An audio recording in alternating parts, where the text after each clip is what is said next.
Okay, welcome. This is it. This is the last day for Unit 8. Okay, we're going to be taking a look at the assessment today. We're going to be finishing up the Unit 8 document today. We've got a whole lot to do on our list here, but that also includes, I want us to play Quizlet Live because that's largely what the assessment is, as you have gathered by now. Okay, 27 of the 30-some points on the assessment are just straight out of the terms. So it would be good for you to do that. I've got a quick brain pop video that we're going to do there. I think that one's only like 6 minutes long. We'll address some stuff right out of Unit 8, and then we'll finish up with CNN 10 like we always do. It is going to be kind of a quicker day for those of you online. And I'm even going to let the people in class here out just a little bit early because I have to get to a meeting. But cool. Anything for the good of the order? Yes, try hardest. Nice. I like that. Vote of confidence. All right. Let's all go right to Quizlet Live right now, please.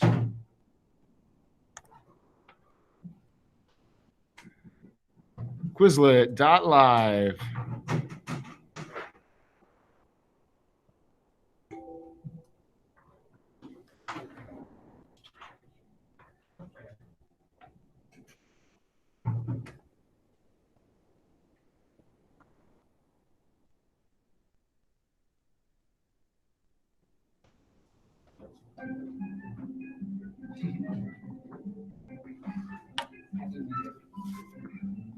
This is good music.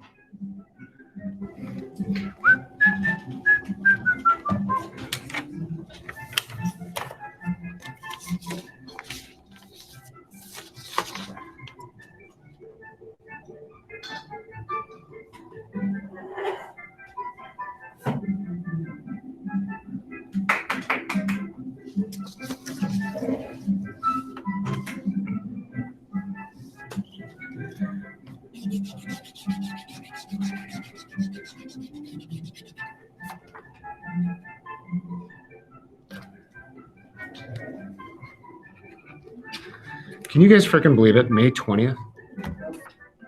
Is that crazy? No, just me? Okay. I think it's crazy. All right, let's see who we got online here.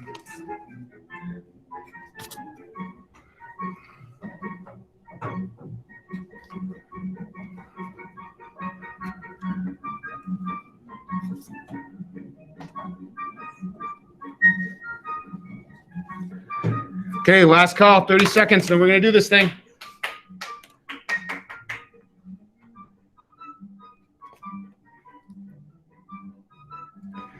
Isaac, I don't think I've ever had somebody so excited about the Quizlet Live music. Yeah.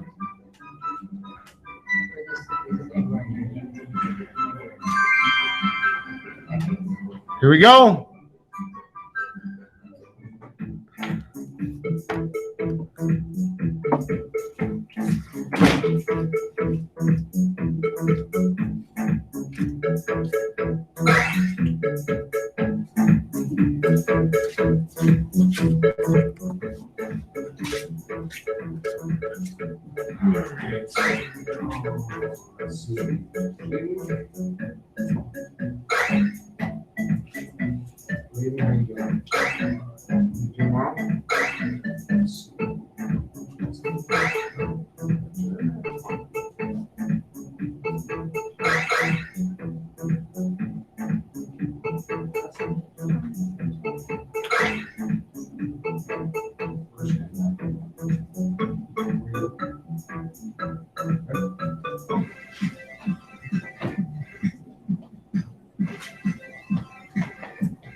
Here we go, round two.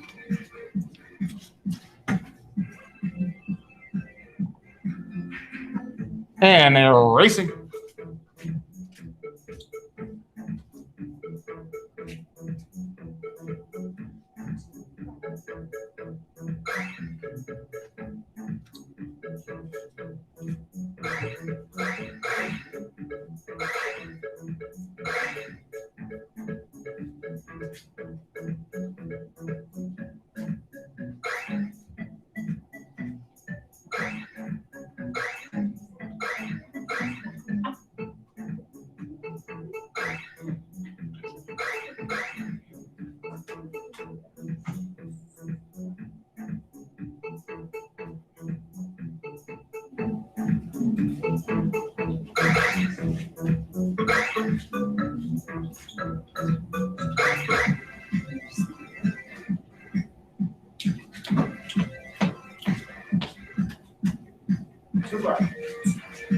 last one. This is it, folks. This one's for all the Tostitos.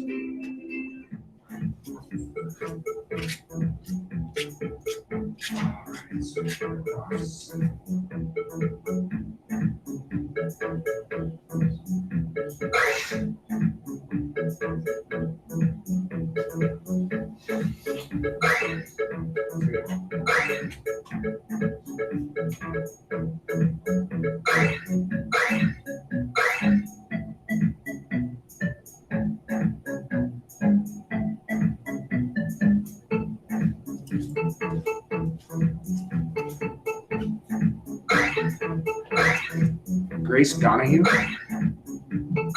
Gaffney? No?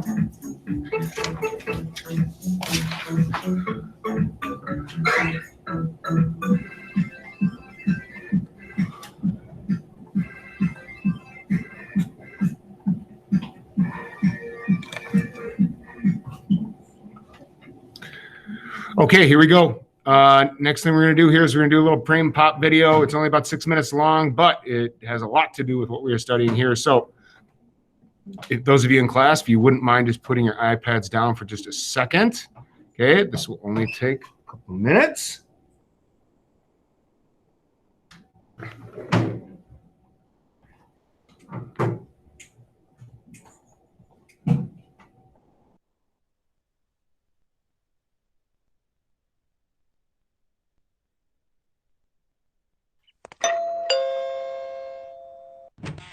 It's Saturday. Are you ready to make this happen?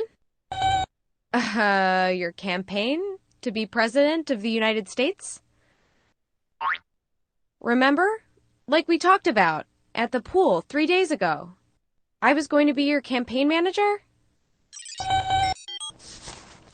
Dear Rita and Moby, how does our country pick its president?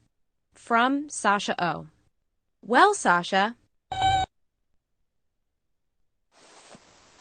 as I was saying, United States presidential elections happen every 4 years. And to be honest, we're a little late to the game. It's September, so America's 2 major political parties have a huge head start. They've already picked nominees, their official choices to run for president. The Democrats are the more liberal or left-leaning party. They believe government has an obligation to take care of its citizens.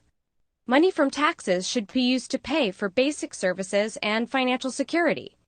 Things like health care, public education, and retirement funds.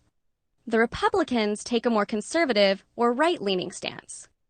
They believe in lowering taxes and shrinking government programs. People will have more money to spend, helping businesses grow and create jobs. Actually, boss, we've got a lot of catching up to do. Come on, let's walk and talk. Voters are already familiar with the Republican and Democratic nominees. They won their party's support in state-by-state elections, primaries, and caucuses. Traveling the country for months, they debated how to refine their party's core beliefs.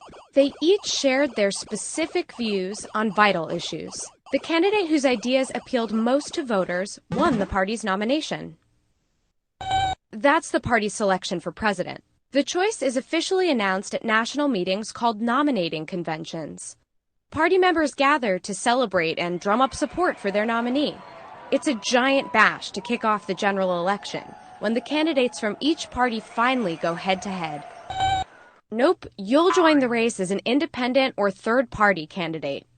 You'll be a hit with voters who aren't satisfied with either major party. But you need to collect about 1 million signatures to qualify. Okay, we'll tackle that later. Follow me and I'll fill you in on fundraising. Volunteers like these help bring in donations from all over the country. Money is kind of the cornerstone of any presidential campaign. It costs hundreds of millions of dollars to travel, buy ads, and pay campaign workers, not to mention organizing high-profile rallies to inspire voters. Speaking of, I've got you booked for barbecue suppers across Texas and yoga meetups all along the coast of California. Rhode Island is nice, but it's too small for us to spend much time in. The higher a state's population, the more electoral votes it gets. There are 538 in total. The candidate who can get a majority of those, 270, wins the election. Well, on election day, each state counts up its residents' votes. In almost every state, the candidate who gets the majority wins all of that state's electoral votes.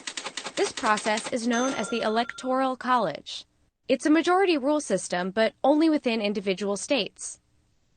Yeah, you'd think whoever wins the majority of votes across the country becomes president, but it's possible to win the popular vote and lose the electoral vote.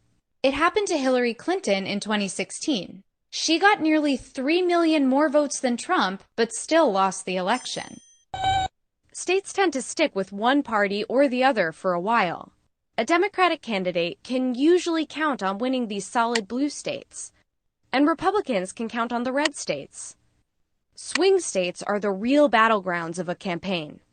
They swing back and forth between parties from election to election, so their electoral votes tend to swing elections one way or the other. There are better ways than that to attract swing state voters, like selecting the right running mate, the vice president on your ticket. That could mean picking someone from another region of the country, or someone with a different ethnic background or gender, or with more experience in certain areas of government. These types of VPs boost the overall appeal of a ticket and pull in more votes. Running mates aren't the only way candidates try to sway undecided voters. Public debates allow them to square off face to face, or screen to screen, as the case may be. Topics like the economy and foreign policy usually take center stage. But things can get ugly if candidates resort to personal insults and attack ads. That kind of mudslinging can be way exhausting for the months leading up to Election Day. It falls on the first Tuesday in November, as long as it's not November 1st. Votes are counted up from polling stations across the nation, and from mail-in ballots, and the winner is usually announced pretty late at night. Then, on January 20th, Inauguration Day, they officially take office.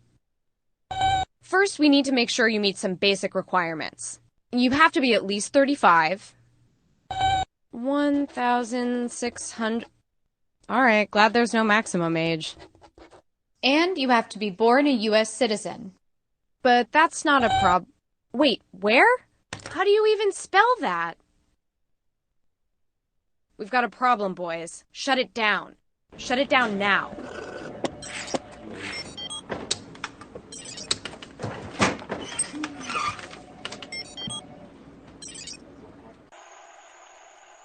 Moby, I step out for 10 minutes and this is what you do to my house?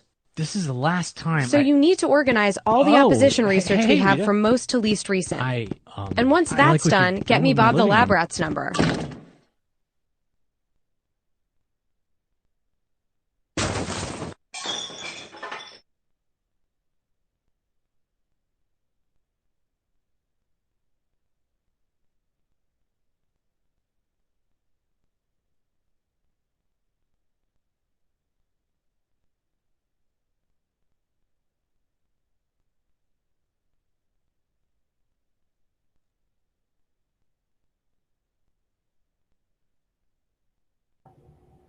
Okay, let's all go right to the Unit 8 document right now. If you haven't done so already, we're going to take a look at just a couple of things here.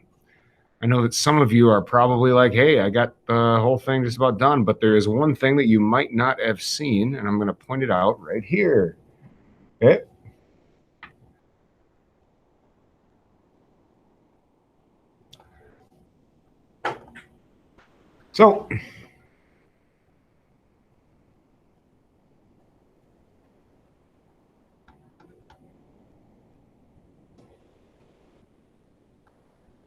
So, here we go, week 3. We already did a majority of this. We filled in all the blanks using the reading, but this part is the part that you might have missed.